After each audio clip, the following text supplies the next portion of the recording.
আসসালামু আলাইকুম ভিউয়ার, সবাই কেমন আছেন? আশা করি ভালো আছেন সবাই, আলহামদুলিল্লাহ। যে যেখান থেকে আমার আজকের ভিডিওটা দেখছেন সবাইয়ের জন্য রইল অনেক অনেক দোয়া এবং ভালোবাসা।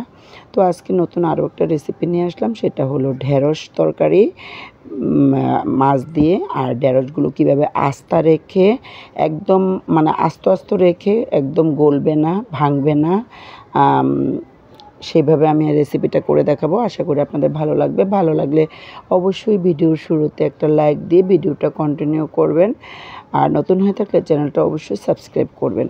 তো তরকারিটা রান্না যে করেছি দেখতে পাচ্ছেন কতটা লোভনীয় হয়েছে। এটা কিন্তু অনেক হেলদি একটা রেসিপি এই গরমের মধ্যে। আর যাদের ডায়াবেটিস আছে তাদের জন্য কিন্তু অনেক বেশি উপকারী এই ঢেঁড়স তরকারিটা, ঢেঁড়সের ঝোল।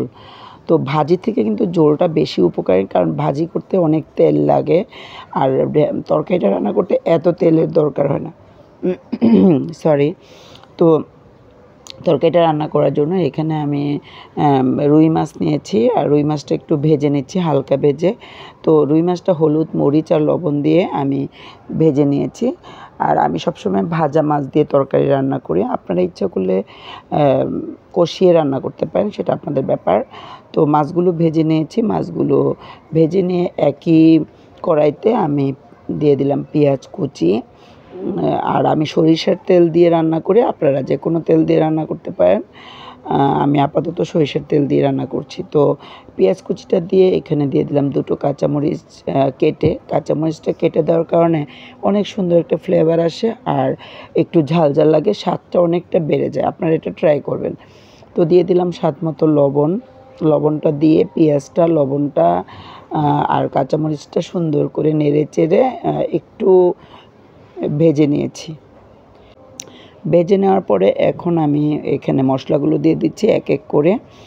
রসুন পেস্ট, মরিচের গুঁড়ো, ধনিয়ার গুঁড়ো আর হলুদের গুঁড়ো দিয়ে আমি একটু পানি দিয়ে সুন্দর করে মশলাটাকে কষিয়ে নিয়ে যতক্ষণ না পর্যন্ত তেলের উপরে উঠে আসবে ততক্ষণ আপনারা বুঝতে পারবেন যে মশলাটা কষানো হয়নি। মশলাটা কষানো হয়ে গেছে। এখন আমি এখানে মাত্র ছোট ছোট দুটো আলু দিয়েছি। আলু আমি এখন আপাতত খুব বেশি তরকারিতে দেই না, যতটুকু সম্ভব কম দেই। তো ঢেঁড়সের সাথে মাত্র দুটো আলু দিয়ে আলুটাকে প্রথমে আমি কষিয়ে নিচ্ছি, আর ঢেকে দিয়েছিলাম যেন একটু আলুটা সেদ্ধ হয়ে যায়।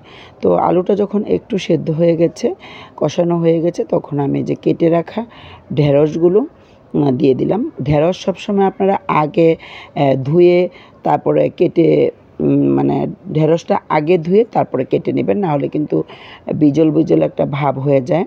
তো এটা অবশ্যই খেয়াল করবেন। তো এই যে ঢেঁড়সটা দিয়ে খুব সুন্দর করে একটু মশলার সাথে মিশিয়ে নেড়ে চেড়ে দিয়ে আমি এখন আবারও একটু ঢেকে দিব, জালটাকে কমিয়ে দিব যেন ঢেঁড়সটা একটু সেদ্ধ হয়ে যায়। তো দেখেন ঢেঁড়সটা একদম মিশে গেছে, সেদ্ধ হয়ে গেছে অনেকটা। আবারও আমি একটু নেড়ে চেড়ে দিচ্ছি। নেড়ে চেড়ে দিয়ে আমি ঝোলটা দিয়ে দিলাম, এটা একটু ঝোল ঝোল রাখবো। এটা কিন্তু আমার বাসার সবাই খুব পছন্দ করে।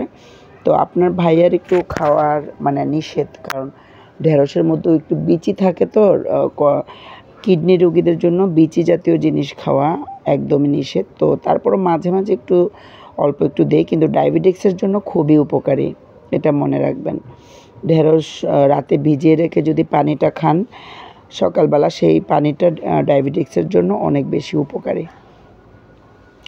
তো পানিটা ঝোলটা দিয়ে যখন ফুটে উঠবে তখন আমি ভাজা মাছগুলো সুন্দর করে এক এক করে দিয়ে দিব।